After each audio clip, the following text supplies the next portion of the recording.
Hello, everyone. As I continue my King Kong series review, I am once again joined by my father. Say hi, Dad. Hi, everybody. And today we're talking about the 2005 Peter Jackson remake. What did you think of it, Dad? Well, revisiting it, I liked it a little bit more than I did than the first time that I saw it. Right, same. I remember we saw this in the theaters when I was a little kid. Yes. I remember when I saw it at 12 years old, I was so disappointed. Not like I thought at the time it was such a sin to remake King Kong. Mm-hmm. And of course, that was before I even knew there was another first remake, but back in the 70s. And I remember sitting in the theater, I'm like, this is so bad. But rewatching it, I'll admit it's not as bad as I remember. But I'll admit it's too long of a movie. It drags a little bit to times. It's okay, they could have trimmed this part out, and yeah, it definitely needed to be cut. Yeah.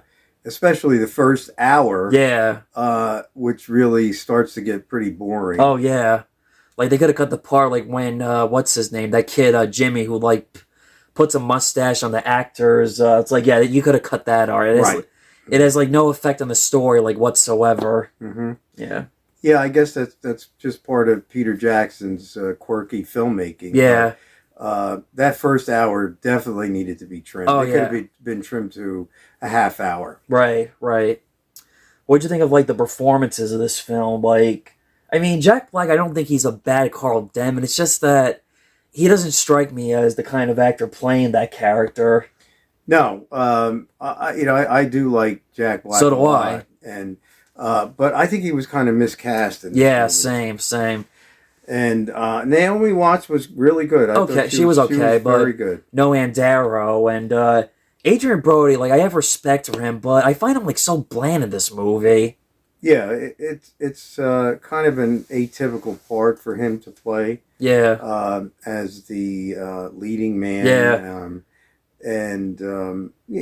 he's good, but I think that another actor would have been better in the part. Yeah, same. And the same with Carl Denham. I think who could have been a good Carl Denham? Who?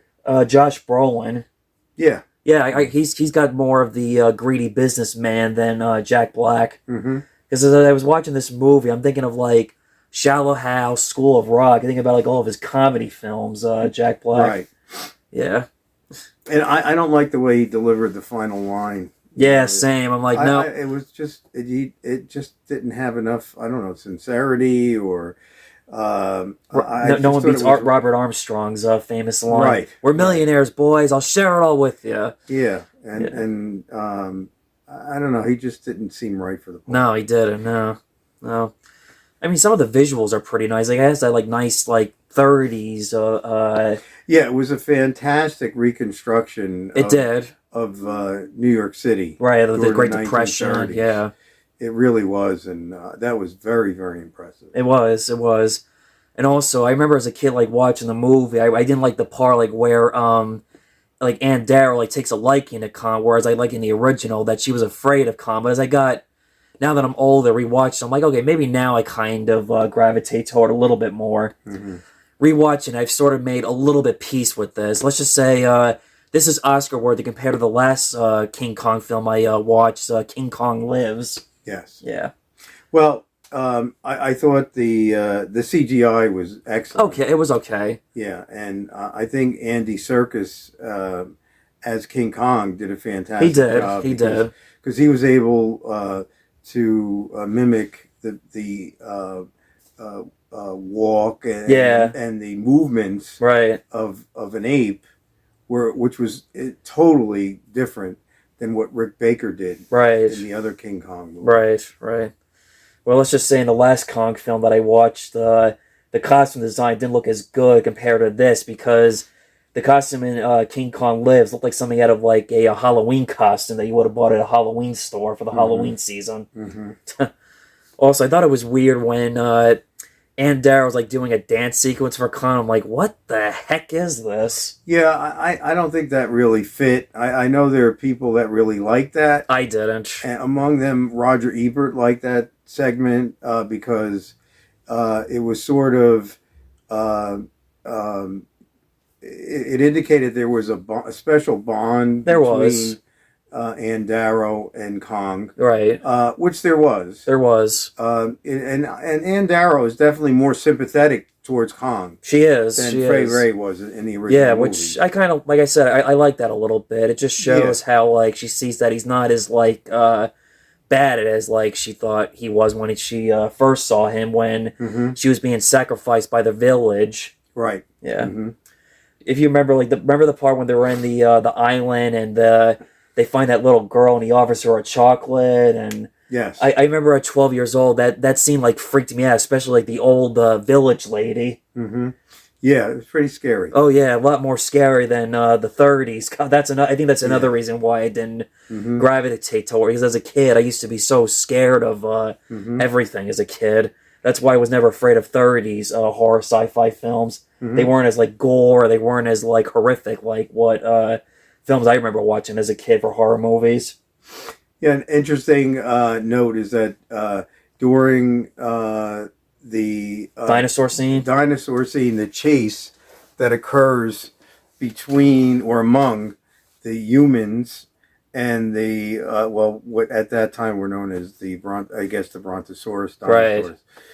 That was what was going to be included in Son of Kong. Right. So that was an homage to The Son of Kong by Peter Jackson. Right. They didn't have enough of a budget to include that in their film. Right. So Peter Jackson included it in this film. Right. Interesting.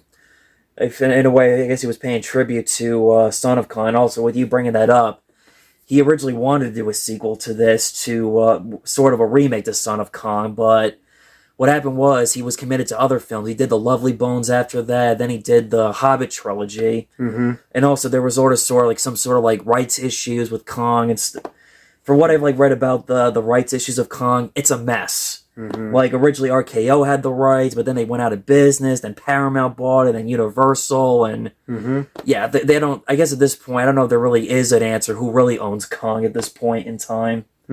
You can make the argument that he's public domain, but each Kong film is owned by different companies. Yeah, that can make it difficult. Oh, Seinfeld difficult. Yeah, and the scene where Kong fights the dinosaurs, that was pretty cool. That was very well done. Yeah, and also when he fights the flying the pterodactyl, that also was well done. Yeah. So it is. I mean, it has very exciting moments in it. It does. Very convincing moments in it. But the main problem with it is the length. Yeah, just if they like trim it down a little bit, it could have been a little bit better. But still, no matter what, my heart always goes to the original King Kong. This was obviously Peter Jackson was paying tribute because I get it. He grew up watching the original when he was a kid, and like I said before in like in the first Kong review, there's a lot of filmmakers that was inspired from the original King Kong and had like big impacts on them. And it's interesting that this King Kong is an older ape. Yeah, you can tell that he's been through a lot. He's got scars on his face, and he just looks to be world weary. Right. It's been a long time, since the original one. Not to say that he's that old, right? but he's old enough that time has passed. Right. I thought it was like cool to see like where like he's in the cave with Anne Darrow. You see like skulls. Like he's basically the last King Kong survivor of.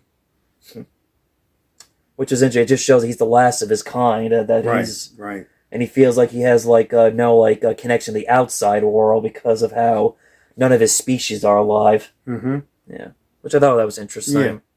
Yeah. I guess any other things that come to mind about this film if you want to dive upon? No, I think it's worth a look. It is well made. Right. You can fast forward through the first hour of it, and otherwise it's a good movie. Here's one I wanted to touch upon. The one thing I can give some credit is like the spider pit scene. Yes.